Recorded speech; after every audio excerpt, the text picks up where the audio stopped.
முத்தம் தாத்தா, இலையில் சொரு போட்டு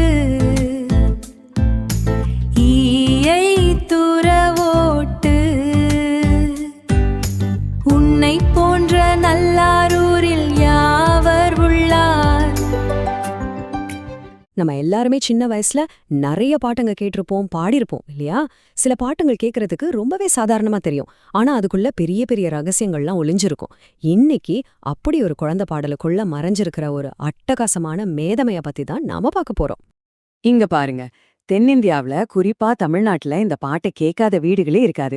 அம்மா இங்கே வா வா அப்படின்னு தொடங்குற எந்த பாட்டை கேட்டாலே போதும், ஒரு குழந்தை தன்னோட அம்மாவை கொஞ்சி கூப்பிடுற மாதிரி ஒரு அழகான காட்சி நம்ம மனசுக்குள்ள வந்து போகும். இதோட மெட்டும் சரி, வார்த்தைகளும் சரி, குழந்தைங்கள அவ்வளோ சுலபமா ஈர்த்துடும். இந்த பாட்டோட முதல் 2 வரிய மட்டும் எடுத்துக்கலாமே. அம்மா இங்கே வா வா, ஆசை முத்தம் தாத்தா. பாருங்க எவ்வளோ எளிமையா, எவ்வளோ பாசமா இருக்கு. ஒரு குழந்தை அம்மா கிட்ட அன்பு முத்தம் கேக்குற இந்த ஒரு காட்சியே போதும் இந்த பாடலோட அழக நம்ம புரிஞ்சுக்க.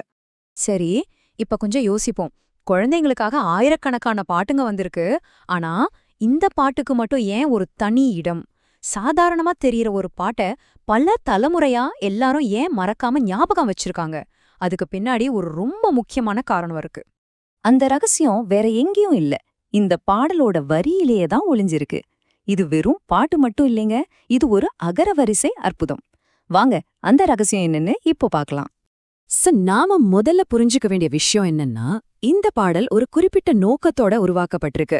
இது ஒரு மினோனிக் டிவைஸ், அதாவது குழந்தைங்களுக்கு ஒரு விஷயத்தை ரொம்ப சுலபமா கத்துக் கொடுக்கறதுக்காகவே டிசைன் பண்ண ஒரு சூப்பரான டெக்னிக். இப்ப இந்த அட்டவணைய பாருங்க, இதுதான் அந்த பெரிய ரகசியமே. இந்த பாடலோட ஒவ்வொரு வரியும் தமிழ் மொழியோட உயிரெழுத்துக்கள் வரிசைப்படி தொடங்குது. ஆல அம்மா, ஆல ஆசை, ஈல இலையில்னு ஆரம்பிச்சு ஔல ஔவை வரைக்கும் 12 உயிரெழுத்துக்களையும் குழந்தைங்க பாடிக்கிட்டே மனசுல பதியாச்சுக்க முடியும். இது எவ்வளவு ஒரு புத்திசாலித்தனமான வழி இல்லையா? இந்த மாதிரி ஒரு டெக்னிக் தமிழ்ல மட்டும் இல்ல, இது உலகத்துல பல மொழிகள்ல இருக்கு. உதாரணத்துக்கு ஆங்கிலத்துல இருக்கிற ஏபிசி சாங் எடுத்துக்கோங்க. எப்படி அந்த பாட்டு ஒரு மெட்டு மூலமா 26 எழுத்துக்களை கத்துக் கொடுக்குதோ, அதே மாதிரிதான் நம்ம தமிழ் பாட்டும் ஒரு சின்ன கதை மூலியமா 12 உயிரெழுத்துக்களை கத்துக் கொடுக்குது. இது ஒரு அற்புதமான வடிவமைப்பு. இந்த பாடலோட சிறப்பு இந்த அகரவரிசை அமைப்போட மட்டும் முடியல. வாங்க அடுத்த கட்டத்துக்கு போலாம். எழுத்துக்களை தாண்டி இந்த வரிகளுக்குள்ள இன்னும் என்னென்ன வாழ்க்கை பாடங்கள் ஒளிஞ்சிருக்குன்னு பாப்போம். இந்த பாட்டை எழுதினவரு வெறும் எழுத்துக்களை மட்டும் சொல்லிக் கொடுக்கணும்னு நினைக்கல. பாடலோட அடுத்தடுத்த வரிகள்ல ரொம்ப முக்கியமான சில நல்ல பழக்கங்களையும் வாழ்க்கைக்கான நெறிகளையும் சின்ன சின்ன வரிகள் மூலமா குழந்தைங்களுக்கு அறிமுகப்படுத்துறார். இந்த வரிய கவனிங்க, ஒற்றுமை என்றும் பலமாம். ரொம்ப சின்ன வயசுலயே ஒற்றுமையா இருந்தாதான் நாம பலமா இருக்க முடியுங்கிற ஒரு பெரிய சமூக கருத்தை ஒரு குழந்தைய மனசுல இந்த வரி விதைக்குது. இது வெறும் பாட்டல்ல, ஒரு பாடம். அடுத்தது ஓதும் செயலே நலம். இதுக்கு என்ன அர்த்தம்னா, படிக்கிறதும் கத்துக்கிறதும் எப்போதுமே நல்லதுன்னு அர்த்தம். கல்வியோட முக்கியத்துவத்தை சொல்லிக் கொடுக்கிற இந்த வரி நம்ம கலாச்சாரத்துல படிப்புக்கு எவ்வளவு மதிப்பு இருக்குங்கிறத அழகா உணர்த்துது. கடைசியா ஔவை சொன்ன மொழியாம். இந்த ஒரு வரி குழந்தைகளை தமிழ் இலக்கியத்தோட ஒரு பெரிய ஆளுமையான ஔவையாரோட இணைக்குது.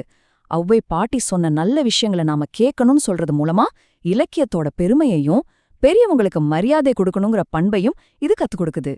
ஆக இந்த பாடலையும் இதோட ஆசிரியரோட பங்களிப்பையும் ஒரு பெரிய கலாச்சார பார்வையோட பார்த்து இந்த அலசலை நம்ம நிறைவு செய்யலாம். இந்த அற்புதமான பாட்டை எழுதினது யாருன்னு பாத்தீங்கன்னா, மேவி வேணுகோபாலனார் அவர்கள். குழந்தைகள் கல்விக்காக அவர் கொடுத்த இந்த அற்புதமான நீங்காத பங்களிப்பு உண்மையிலே பாராட்ட வேண்டிய ஒன்று. சுருக்கமா சொல்லணும்னா, இந்த பாடல் வெறும் மழலையர் பாடல் கிடையாது. இது கவிதை வழியா எப்படி கத்துக் கொடுக்கலாம், சின்ன வயசுல எப்படி நல்ல குணங்களை விதைக்கலாங்கிறதுக்கு ஒரு அருமையான உதாரணம்.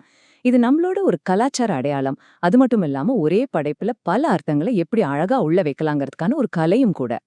இந்த முழு அலசலும் நம்ம மனசுல ஒரு கேள்வியை எழுப்புத.